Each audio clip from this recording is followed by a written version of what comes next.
Olá, gente! Então, a gente vai dar continuidade ao lançamento de livros do Seminário Internacional Migrações, Territorialidades e Ambiente e 15º Seminário Nacional de Pesquisadores da História das Comunidades Teuto-Brasileiras. E nesse momento a gente vai conversar com o Rodrigo Luiz dos Santos, que é autor da obra Tramas Enlaçadas, Política, Religião e Educação no Rio Grande do Sul da primeira metade do século XX. Então, nosso colega e amigo Rodrigo, ele possui doutorado em História pela Universidade do Vale do Rio dos Sinos, mestrado em História e graduação em licenciatura plena em História pela mesma instituição. Ele é o primeiro historiador com registro profissional do Rio Grande do Sul, foi presidente da Associação Nacional de Pesquisadores da História das Comunidades Teuto-Brasileiras entre 2015 e 2019, foi docente dos cursos de graduação e licenciatura em História, Geografia e Pedagogia do Instituto Superior de Educação Ivoti e tem interesse e atua nos seguintes temas: imigração e sua contextualização social e política, Brasil e Rio Grande do Sul republicano, principalmente com a Primeira República e período Vargas, Estado Novo, nacionalismo e ações de nacionalização, patrimônio, museus e acervos documentais e históricos, história da educação, biografia histórica e trajetória, ensino de história e uso de fontes audiovisuais e impressas em sala de aula. Então seja muito bem-vindo, Rodrigo. Não, eu que agradeço então a oportunidade, né? Porque já não é um livro recente, é um livro de 2019, mas nunca foi feito assim um lançamento formal ou mesmo formato assim agora que a gente vem usando virtual. Mas é interessante e agradeço pelo aceite e pela oportunidade de poder estar falando um pouquinho dessa obra também. A gente agradece por ter escolhido o evento para ser, então, o local de lançamento do seu livro. E para começar a nossa conversa, então, eu gostaria que você conversasse, contasse um pouco para a gente como é que foi a escrita do seu livro, como você chegou no tema principal dele e qual foi esse processo até a conclusão da obra. Bom, o contato assim com essa temática, né, desde o início da graduação, mas principalmente ali por 2011, já vinha a ideia de trabalhar lá na graduação com algum tema que eu sempre tive interesse por Brasil, República, assim, mesmo antes de entrar para a faculdade de História, mas eu gostava dessa questão da história do Rio Grande do Sul, período Vargas. Sabe aquelas coisas que surgem muito de até da família comentando certas coisas e tal. E foi daí. Então, veio a oportunidade de poder trabalhar isso mais a sério. Então, e eu trabalhei numa instituição em Novo Hamburgo, né? Eu trabalhei com as questões de educação em Novo Hamburgo entre 37 e 45 no meu trabalho de conclusão, e ali achei documentações bem interessantes sobre aspectos relacionados com o Estado Novo, com a nacionalização naquela área. Então, meu TCC trabalhou sobre a questão política envolvendo católicos e luteranos através das escolas, então, 2 escolas confessionais de Novo Hamburgo. E para o mestrado, a ideia foi de repente, ampliar isso. Trabalhar as questões que envolvessem política, religião, educação, redes sociais, né, no sentido de essa interação entre esses grupos e essas pessoas, esses indivíduos da região de Novo Hamburgo, né, e aí surgiu essa ideia. Mas sempre que a gente trabalha com uma questão que envolve um local, por exemplo, trabalhei em Novo Hamburgo, mas um dos grandes desafios era fugir do localismo. Quer dizer, Novo Hamburgo, aquele grupo de pessoas, ele era um laboratório para poder fazer essa pesquisa, mas que não ficasse reduzido a simplesmente ao que acontecia naquele entorno, mas que pudesse avançar. Então, um dos grandes desafios na época da dissertação, porque esse livro ele é resultado da dissertação de mestrado, foi feito entre 2014 e 2016 pela Unicinos, o desafio era justamente pensar o local, mas isso relacionado com o que acontecia em nível de Estado, em nível de Brasil e em nível internacional também. Até porque o período que eu trabalho, ele abarca também a Segunda Guerra Mundial. Então, esse foi um grande desafio. Avançar nisso e pensar a formação dessas redes sociais né, as relações políticas, os interesses, a forma de fazer política desses grupos. E pensando através de uma... Porque também tem uma outra questão. Quando a gente trabalha com história, né, aqui pensando na região do Vale do Rio dos Sinos, né, que é a região onde, além de residir, que é uma parte importante das pesquisas que eu tenho feito, a gente tem trabalhos bastante relevantes na historiografia que trabalham com o século XIX, né, com o período imperial. Tem trabalhos interessantes também, mas no período republicano, mas ainda existem lacunas que estavam abertas nesse sentido. Então, pensando, bom, uma dissertação de mestrado, né, já tem que ser um trabalho um pouco mais denso, tem que avançar um pouco mais historiograficamente. Então, veio esse desafio de pensar essa história e pensar esses personagens, esses agentes sociais, através de uma nova perspectiva historiográfica, né, tanto do ponto de vista teórico como metodológico. Então, o texto ele acaba sendo também uma construção que usa de instrumentos da microhistória, embora não seja um trabalho de microhistória, mas também da perspectiva de análise genealógica, traz o escopo teórico da nova história política, então, Norberto Bobbio, as obras do René Rémond. Então, é juntar isso, não é simplesmente pegar e fazer um Frankenstein historiográfico, mas fazer justamente uma montagem que consiga dar conta de perceber as relações e toda a problemática que existe, né? Por exemplo, é interessante perceber que haviam essas disputas do ponto de vista confessional, quer dizer, católicos e protestantes, ou evangélicos luteranos, melhor dizendo, mas que ao mesmo tempo em que havia disputas dentro do espaço religioso, eles se uniam do ponto de vista familiar, do ponto de vista econômico, da sociabilidade.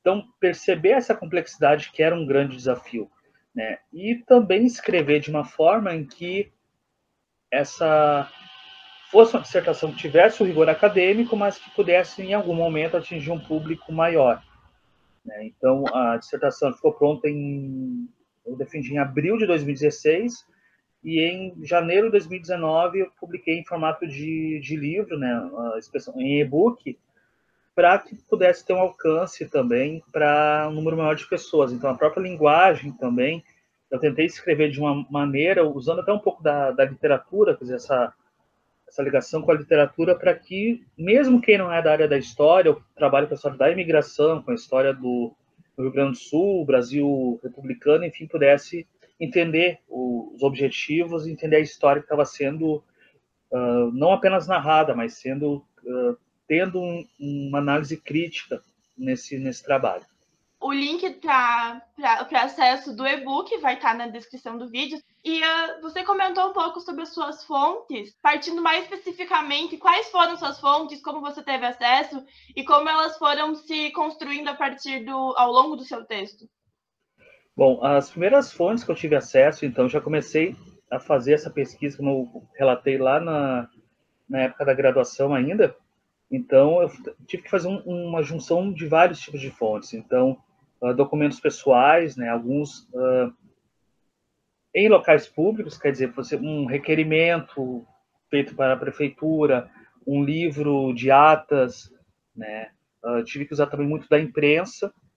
Usei naquele momento, então, a imprensa local e a imprensa estadual, especialmente, acervos pessoais, utilizei fotografias, outras. Então, tive que fazer um leque bastante grande de fontes. Por quê? Porque havia necessidade para poder mapear uma trajetória de um indivíduo e pensar esse indivíduo numa dinâmica mais ampla, através, né, do nome, né, através desses dados, eu tentei mapear aquilo que foi produzido, que ele produziu ou que está relacionado com esses personagens.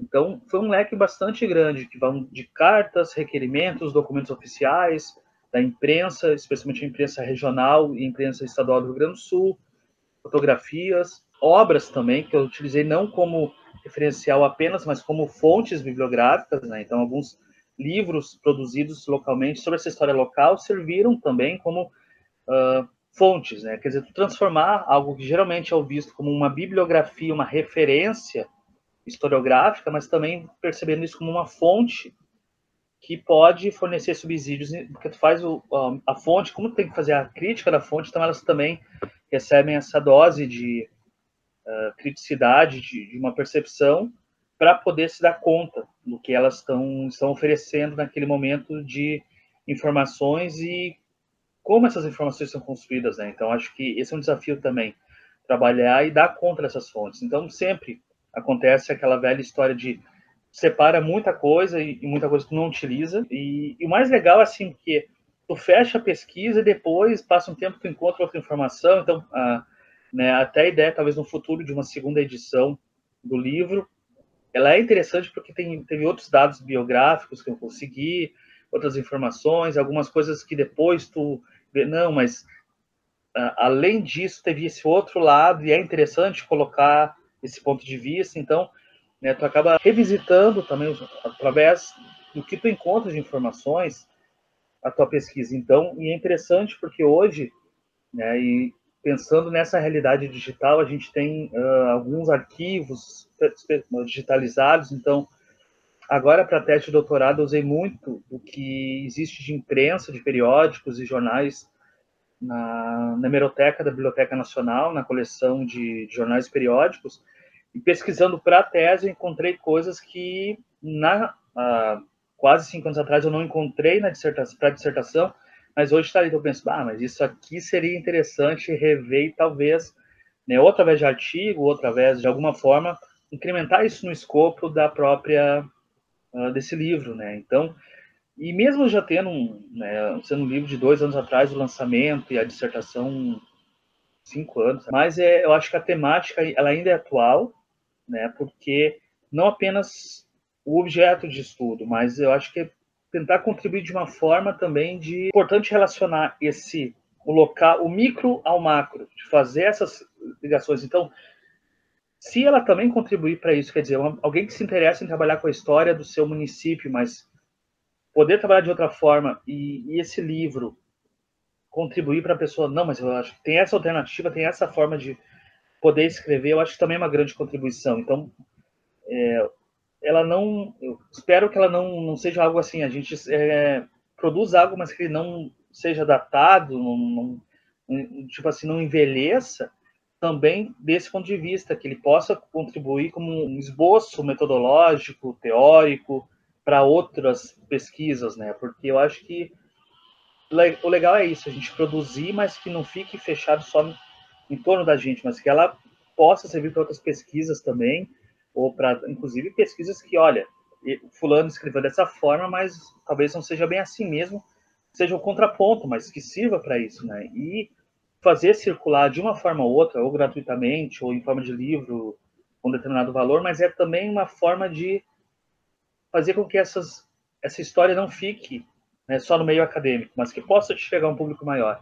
E esse é um grande desafio. Eu acho que fazer com que, a partir do meio acadêmico, haja um diálogo com as comunidades, né? A gente, e até o próprio nome da associação, Comunidade Teuto-Brasileiras, que vai além das comunidades teuto-brasileiras, mas que precisa chegar também nas comunidades, porque senão o nosso trabalho ele fica muito, muito fechado, né, nesse muro acadêmico, e a gente tem que quebrar esses muros, não construir barreiras, mas tentar construir pontes, até porque faz parte do nosso ofício enquanto não apenas historiadores, mas cientistas humanos, quer dizer, que trabalham com esse campo das ciências humanas e sociais.